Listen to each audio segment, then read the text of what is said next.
Hey everyone, and welcome back to a new video.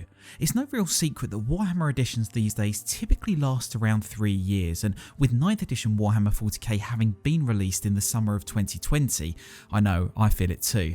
All eyes and ears have now begun to look out for an imminent announcement of 10th edition. More so, given that 7th and 8th edition 40k both ended with a campaign series, that being the Fall of Cadia and Psychic Awakening respectively, the announcement of the Arks of Omen campaign does seem to be starting the countdown to a transition of sorts. Now, putting aside any thoughts about 10th edition for a moment, because I don't think it's going to be the same sort of groundbreaking change that we've seen in previous years, I do want to talk a little bit more about the Arks of Omen campaign and more specifically about one of the key characters at the centre of it all. Vashtorr the Arkifane is a pretty big announcement for a number of reasons. Firstly, he seems to be beckoning the release of a Dark Mechanicus faction, or at least laying the groundwork for it in the future. Secondly, he is a confirmed demigod of chaos, which, while chaos demi-deities are not entirely new for Warhammer Age of Sigmar, is a rather new thing for 40k, especially given he has a model and a prominent role in the upcoming story.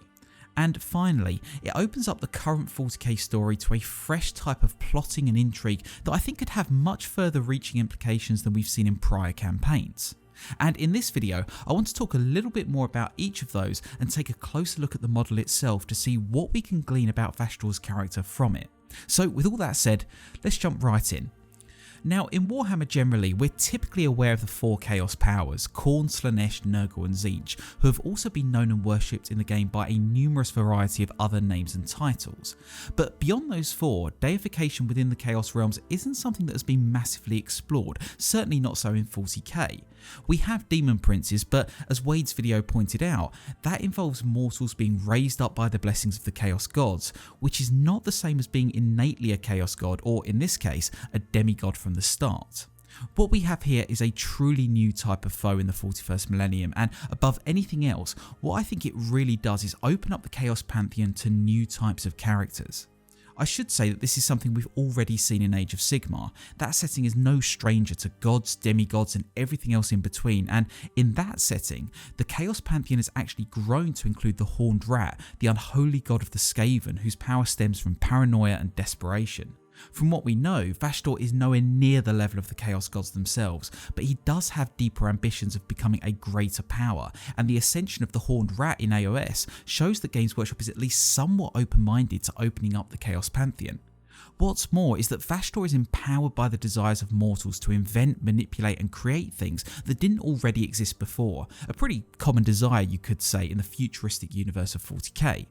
But with that comes a clear point to the Dark Mechanicum and questions of whether Vashtorr is in fact harkening a new faction release.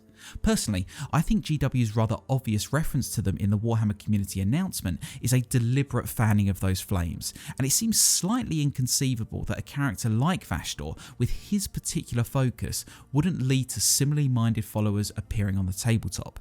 And in fact, we see some of those followers in the teaser video that accompanied his announcement, creatures that, like him, seem to exist on the border of flesh and machine. Are these acolytes of the Dark Mechanicum, or something of Vashtorr's own creation? Given that the Vashtorr book is due out in just a few months, I think we'll get the answer very soon. And lingering on that announcement video for just a moment, I think it's really interesting that the upcoming Arks of Omen rests on a deeply mysterious pact between Abaddon and Vashtorr. It's clear from the trailer that Vashtorr offers Abaddon the deal, suggesting he wants something specific. Maybe it's for his journey to Ascension or something else altogether. Either way, he's a neutral power broker making the first move in this instance, and I think that points to something far more meaningful than we might first expect. And of course, where dark pacts are made, plotting, mistrust and betrayal are sure to follow. Alliances of convenience only stay that way for so long, particularly when the parties involved are burning with ambition, and I think that tension is not only an interesting way to build a dynamic story, but I think it also helps GW out in an interesting way. It's clear that Chaos's influence over the galaxy and that of Abaddon's has never been higher. The Imperium is divided, Chaos is intruding further into their territory and consolidating as it does so. To some, myself included, it can feel oddly similar to the end times of Warhammer Fantasy when another apostle of chaos, Archaon, marched forth to conquer the Empire and eventually break the world that was. I'm not suggesting we're going that way again, but it's clear that where the end times pushed forward with Archaon's campaign, Abaddons will need to be stymied or undermined in some way to maintain this tense status quo, lest the Imperium actually begin to crumble. Vashtorr's own ambitions might just be how that happens, either through betrayal or some oversight on Abaddon's part that allows the latter to be held at bay for just a little longer. It's hard to say if Vashtorr will have that influential a role. Wade's comments about the Arks of Omen being the biggest event since the opening of the Great Rift would seem to suggest so, but in any case, Vashtorr's a wildcard that may just upset as many characters on Chaos's side as on the Imperium's. But with all that said, I think it's time to take a closer look at the model itself to see what other insights and suggestions we can glean from it. So let's do that. As with so many other Warhammer centerpiece models, every detail is dripping with implied narrative, and you find yourself drawn into features like these incredible weapons, or tools I guess you would say, that Vashtorr bears. But what strikes me most keenly is his skin, or lack of it. Across the model we see this pale, lithe muscle across Vashtorr's torso and limbs, a very demonic appearance in many ways. But turning to one angle, you can see that in reality, the limbs are moved by machines, and in fact, the skin is simply a superficial one, concealing the reality of what Vashtorr is beneath. Which begs the question, why does Vashtorr cover his machine body with skin? Is it like the Necron flayed ones, an attempt to sate some inner hunger for mortal flesh, or simply an attempt to look menacing? I doubt it. What I sense is that, going by how the skin is pinned to his body, it is a deliberate act to clothe himself in flesh and perhaps appear more akin to those who quietly worship him, members of the Dark Mechanicus for example, who are themselves a blend of mortal flesh and machine.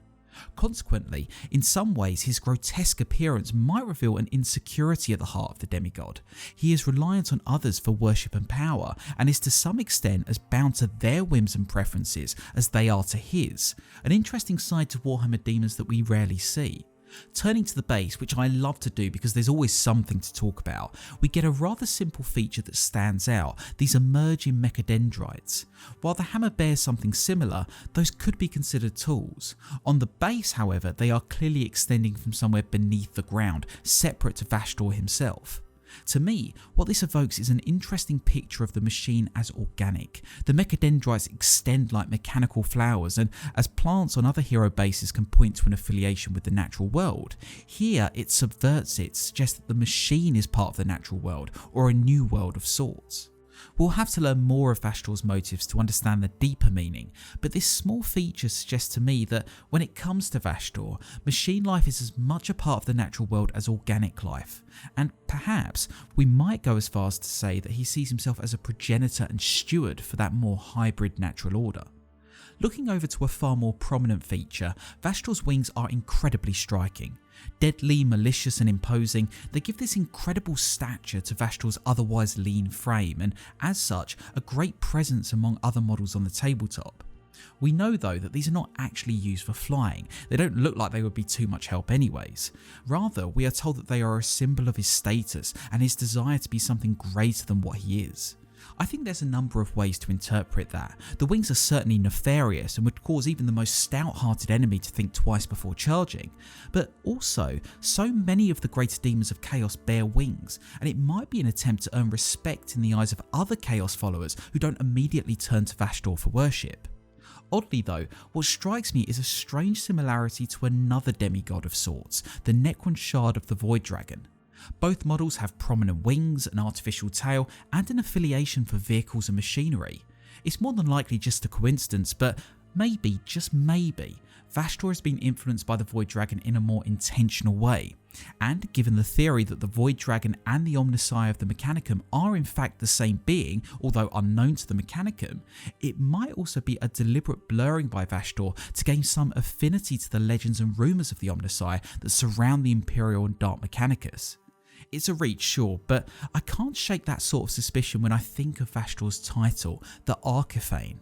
The meaning of the word can be interpreted in different ways, but if we consider that Arki is an Indian word that can mean praising, and the biblical word fane, spelled F-A-I-N, means to desire earnestly or long for, you could say that a desire to be accepted is literally at the heart of Vashtorr's character, and he may well bend and shape himself like one of his own machines to attain that. Of course, however Vashtorr may shape himself, he can't escape the fact that he is ultimately a creature of the warp. Shaped by raw emotion and desire, he is not utterly of his own making, and we can glimpse a sense of that when we look at that striking visage of his.